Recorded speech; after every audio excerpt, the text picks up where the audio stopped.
আচ্ছা, তোমাদেরও কি আমার মতো খাবারের দোকান দেখলেই খেতে ইচ্ছা করে? কেন বলো তো আমার এরকম হয়? এদিকে আমার জামার সাইজ দিন দিন এক্সেল থেকে ডাবল এক্সেল ট্রিপল এক্সেল হয়েই চলেছে, কিন্তু ডান হাতের কোনো কন্ট্রোল নেই। যতই চেষ্টা করি গিয়ার টাইম মতো লাগাতেই পারি না, তাই জন্যই হয়তো ফোর হুইলারটা ঠিকঠাক শিখতে পারলাম না।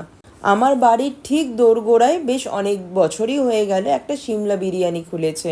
এটা কিন্তু এই দোকানের মালিকের ভারী অন্যায়। উনি জেনে শুনে এটা করেছে। আমি কিছুতেই এই বিরিয়ানির লোভ সামলাতে পারি না। আমি বিরিয়ানি খেতে বড্ড বেশি ভালোবাসি।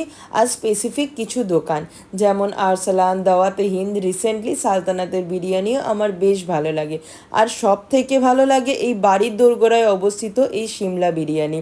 এখানকার বিরিয়ানিটা দোকানের মধ্যে বানানো না হলেও এনাদের বিরিয়ানি আনানো হয় চিনার পার্ক আউটলেট থেকে, কিন্তু স্বাদের কিন্তু কোনো পরিবর্তন নেই।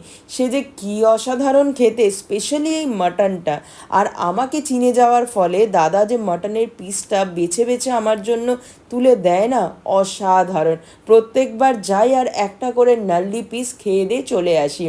ডেভিড আবার ওনাদের এই সুন্দর ফিরনিটা না খেয়ে আসতেই পারে না।